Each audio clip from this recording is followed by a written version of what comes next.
सांझ के धुंधलके और रात की खामोशी के बीच एक ऐसा समय था जब हवा भी भारी महसूस होती थी, जैसे किसी अनकहे दुख का बोझ सबके ऊपर छाया हुआ हो। देव के घर में पिछले कुछ दिनों से तनाव, चिंता और बेचैनी का माहौल था। उसके पिता, जो हमेशा परिवार का मजबूत स्तंभ रहे, अब बीमारी से लड़ते लड़ते बेहद कमजोर हो चुके थे। देव बार बार डॉक्टरों से उम्मीद खोजने की कोशिश करता ताकि शायद कोई चमत्कार हो जाए। वहीं वसुधा, जिसे सब प्यार से वसु कहते थे, देव के आसपास ऐसे मंडराती रहती जैसे उसकी हर टूटती सांस को संभालना उसका अपना कर्तव्य हो। पर आज कुछ अलग था। आज घर की दीवारें भी जैसे किसी अज्ञात भय में कांप रही थीं। शाम की रोशनी पूरी तरह ढल चुकी थी और मोमबत्ती की लौ कमरे के भीतर कांपती छाया बना रही थी। देव अपने पिता के बिस्तर के पास बैठा था, उनकी उंगलियों को अपने हाथों में पकड़े हुए। कभी वही हाथ उसे साइकिल चलाना सिखाते थे, वही हाथ उसके माथे को थपथपाकर उसे नींद सुलाते थे, वही हाथ उसके हर संघर्ष में उसके साथ खड़े रहे थे। लेकिन आज वे हाथ इतने हल्के, इतने ठंडे और इतने थके हुए लग रहे थे कि देव का दिल भय की तेज धड़कनों में डूबने लगा। वह बार बार अपने पिता के सीने को देखता। सांसें बहुत धीमी, बहुत अनियमित थीं। वसु कमरे के बाहर खड़ी खिड़की के पर्दे को पकड़े हुए भीतर झांकती रही। उसकी आंखें नम थीं, पर वह खुद को संभाले हुए थी। वह देव की मजबूती बनना चाहती थी, क्योंकि वह जानती थी कि देव अपने पिता से कितना गहरा जुड़ा हुआ था। जब भी देव का मन डोलता, वसु उसे अपनी शांत आवाज और दुलार भरे शब्दों से थाम लेती। पर आज उसकी अपनी आत्मा कांप रही थी। एक अजीब सी बेचैनी उसकी गर्दन से लेकर उंगलियों तक फैलती जा रही थी। अचानक डॉक्टरों की टीम कमरे में दाखिल हुई। मशीनों की बीप एकाएक तेज और अस्थिर होने लगी। नर्स ने देव को पीछे हटने को कहा। देव के हाथ कांप गए, पर वह वसु की ओर मुड़ा, जो पहले से ही उसके पास आ चुकी थी। वसु ने उसका हाथ पकड़ लिया। उसके हाथ की गर्माहट उस अंधेरे पल में देव के लिए जैसे आखिरी सहारा थी। डॉक्टरों ने देव के पिता को मशीन से जोड़ा, दवाइयां बदलीं, इंजेक्शन लगाए, लेकिन स्थिति लगातार बिगड़ती जा रही थी। कुछ ही मिनटों में पूरा कमरा भारी ऊर्जा से भर गया। देव का दिल जैसे उसकी छाती में ही फंस गया हो। उसे सांस लेना भी मुश्किल लगने लगा। डॉक्टर ने आखिरकार कहा, हमें तुरंत उन्हें आईसीयू में ले जाना पड़ेगा। हालत बहुत नाजुक है। देव का चेहरा सफेद पड़ गया। वसु ने उसे कंधे से पकड़कर सीधा किया। स्ट्रेचर आया। देव के पिता को आईसीयू की ओर ले जाया गया। आईसीयू का दरवाजा बंद हुआ, पर देव की उम्मीदें धीरे धीरे खुली, मुट्ठी से रेत की तरह फिसलने लगीं। वसु उसके साथ बेंच पर बैठी रही। वह बार बार देव के हाथों को अपनी हथेलियों में लेकर हल्के से दबाती, मानो उसे यकीन दिला रही हो कि वह अकेला नहीं है। रात के 2 घंटे, फिर 3 घंटे। हर मिनट देव के लिए किसी जलती हुई सुई की तरह चुभता गया।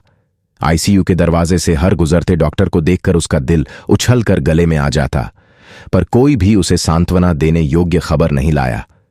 वसु भी भीतर से बिखर रही थी, पर वह अपनी आंखों में आंसू आने नहीं देती। उसकी मजबूती सिर्फ देव को थामने के लिए थी, खुद को नहीं। रात बढ़ती गई। घड़ी की सुइयां जैसे जानबूझकर धीमी चल रही थीं। हर टिक टिक देव के दिल पर चोट कर रही थी।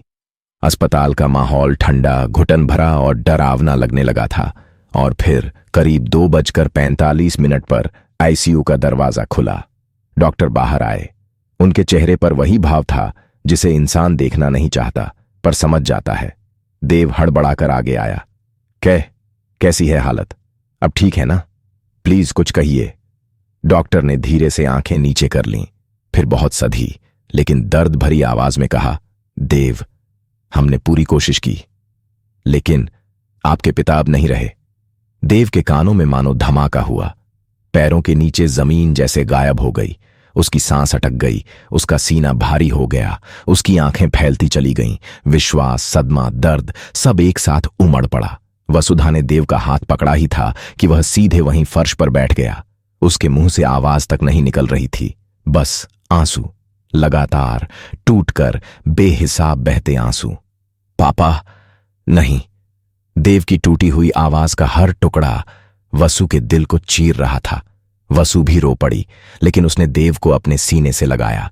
उसके हाथ देव की पीठ पर बार बार फिरते रहे, जैसे वह उसे उस दर्द से ढालने की कोशिश कर रही हो जिसे रोकना किसी इंसान के बस में नहीं। कुछ ही देर बाद देव के पिता का पार्थिव शरीर अंतिम दर्शन के लिए आईसीयू से बाहर लाया गया। देव किसी बच्चे की तरह भागता हुआ सामने आया। उसने कंपकंपाते हाथों से पिता के चेहरे को छुआ। एक शांत चेहरा, निस्तब्ध, दर्द से मुक्त, लेकिन हमेशा के लिए मौन। देव का कलेजा फट गया। उसके शरीर से जैसे जान निकल गई। वसु पीछे खड़ी रोते हुए उसे संभालने की कोशिश करती रही, पर देव का दुख इतना बड़ा था कि जैसे पूरा वातावरण सहमा हुआ था। अस्पताल से घर तक का सफर बहुत लंबा और बेचैन करने वाला था। घर पहुंचते ही रिश्तेदारों की पुकार, देव की मां का विलाप, चारों ओर रोने की आवाजें, ये सब मिलकर एक ऐसा घाव बना रहे थे जो जीवन भर भरना मुश्किल था। वसु हर काम में लगी रही, लोगों को संभालना, देव की मां को थामना, रस्मों का प्रबंधन करना। पर जब भी देव का चेहरा देखती, उसकी आंखें फिर भर आतीं। देव अपने पिता की तस्वीर के सामने बैठा रहा। उसे लग रहा था जैसे उसकी दुनिया का आधा हिस्सा गायब हो गया हो। हर याद उसे तोड़ देती। बचपन की हंसी, स्कूल के दिन, पहली नौकरी का उत्साह, उस दिन की मुस्कान जब उसके पिता ने कहा था, तू मेरा गर्व है बेटा। रात में देव अकेला आंगन में बैठा था। आसमान बादलों से घिरा था, जैसे प्रकृति भी उसकी पीड़ा बांट रही हो। वसु धीरे धीरे रात का वह समय था जब आसमान पूरी तरह अंधेरा हो चुका था और दूर कहीं बादलों की गड़गड़ाहट कमरे की दीवारों से टकराकर एक बेचैन माहौल बना रही थी। बाहर सड़क पर टिमटिमाती पीली स्ट्रीट लाइटें किसी अनचाहे डर का संकेत देती प्रतीत हो रही थीं। देव के घर के भीतर पिछले कई दिनों से तनाव, चिंता और उम्मीदों का एक अजीब मिश्रण भरा हुआ था। उसका पिता, जो कभी इस घर की धड़कन हुआ करता था, आज बिस्तर पर बेहद कमजोर पड़ा था। उनका शरीर पतला और सांसें भारी थीं। डॉक्टर पिछले कुछ दिनों से लगातार आ रहे थे, दवाइयां बदली जा रही थीं, लेकिन बीमारी धीरे धीरे अपने पैरों को और गहरा गाढ़ती जा रही थी। देव उनके सिरहाने बैठा, उनकी उंगलियों को पकड़े हुए था। यह वही हाथ थे जो बचपन में उसे थपथपाकर सुलाते थे।